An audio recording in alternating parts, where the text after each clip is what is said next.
It's March 25th, 2010, and this is The Bad Catholic. Well, it seems my compatriots have managed to humiliate our nation yet again. You know, freedom of speech is a pretty easy concept to grasp for a commoner like myself. You can say whatever the hell you want to say, and I can say whatever the hell I want in return.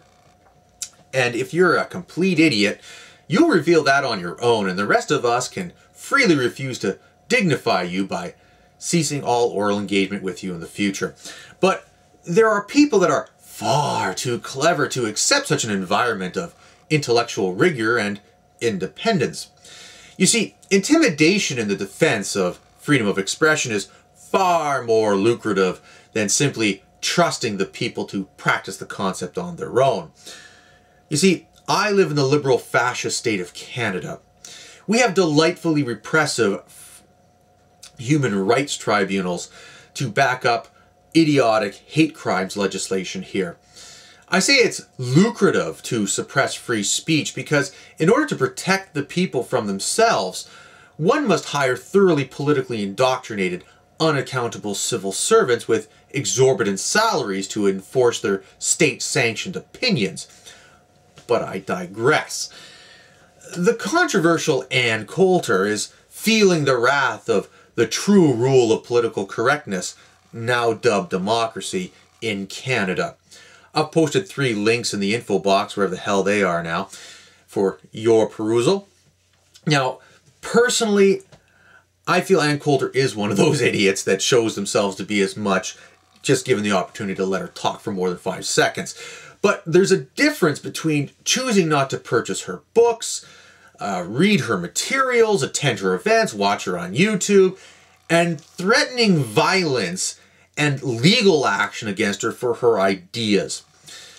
What these 3 links show to me is not how hate-filled and dangerous Ann Coulter is to democracy and pluralism, but how hate-filled and dangerous those who supposedly are protecting democracy and pluralism are to those very principles.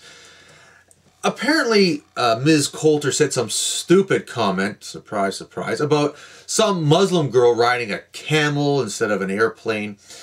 And this set off a, catch this, premeditated intimidation campaign that was enough to have Ms. Coulter's security staff and local police cancel her speaking engagement some 25 minutes before it was to start. Now, you see, as a Catholic, I challenge feminists and anti-Catholic bigots to their faces with reason and logic in spirited discourse. I win most, I lose some, but these young people seem to think mass demonstrations of violence and intimidation are much better ways of convincing your opponent of the objective virtue of your position than open discourse. Now, listen to the posts from these inclusive diversity mongers that are posted on their Facebook page. Quote, Vanessa Alexandra Peterson wrote, "I wonder what the security would be like. I want to throw rotten veggies and eggs at her evil Barbie mask."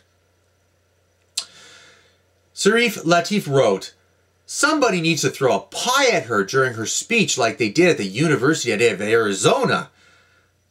To which Guillaume Pellegrin replied, "I hope someone will get arrested." Clearly, these enlightened liberty lovers were brushing up on their old rhetoric skills to catch Ms. Coulter in logical fallacies and poor argumentation with posts like these. I always find it funny that these are the pigs that are always talking about oppression and discrimination in discourses at university, but what the hell do I know?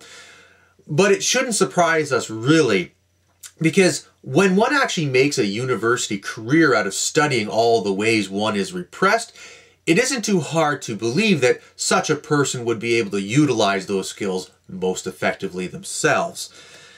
But what the hell, right? I mean, this is just some youthful indiscretion by hot-blooded kids in the heat of student enthusiasm, right? Of course not. Check out this tidbit Miss Coulter got from the University of Ottawa's administration, the vice president. Quote, Francois Houlet, probably, the university's vice president, sent a letter to Coulter saying she should educate herself about what is acceptable in Canada and to do so before her planned visit. He warned her that her comments could lead to criminal charges. End quote. So much for the university being a bastion of liberty and tolerance. You know, now just let me wax anecdotal here for a moment. Last summer I had a children's literature course where the prof was trying to make the claim that Islam was just like Christianity and a hijab was just like wearing a crucifix. When I challenged her on this with the facts that Islam is not like Christianity and that Dutch women are wearing hijabs out of fear of abuse from Muslim men on the street, she blew up at me and started on about how I had a hobby horse, yada, yada, yada. Basically saying that I was a racist because I actually pointed out the facts that there are differences between these two religions and there are problems in Europe regarding this. Now, you see, what really shocked me, though, was that she immediately launched into a defense of free speech and tolerance after this, and how there were people who felt that Christians didn't have the right to speak on university campuses. Well, it appeared that she had no particular tolerance for my factual criticism and points as a Catholic Christian. And as one who almost converted to Islam, by the way, I can tell you that Islam didn't receive any more of a, oh gosh, what's the word I'm looking for? Sympathetic reading and interpretation than it got from me. So, although I'm at Lakehead University, it's with some cynicism that I read the response letter the university faculty sent the vice president saying how, quote, within the unique university context, the most crucial of all human rights are the rights of freedom of speech, academic freedom, and freedom of research. And we affirm that these rights are meaningless unless they entail the right to raise deeply disturbing questions and provocative challenges to the cherished beliefs of society at large and of the university itself. Yeah, challenge cherished beliefs. You mean like freedom of speech? Great quotes from PhDs. The intellectual disconnect here is almost mind-boggling. Where do you think these fascist idiots got their tactics from? Well, it's from their damn professors. These same professors that are somehow turning around saying how suddenly freedom of speech is the most important thing. These professors really just see a shitstorm in the public relations realm coming their way and they don't want to face the fire. At least a significant portion of them anyways. I can't tar them all with the same brush. But let's be realistic now. These folks all hang out together. The vice president never would have thought about doing such a thing unless he thought he had the support of his colleagues. But this is what I need to address right now.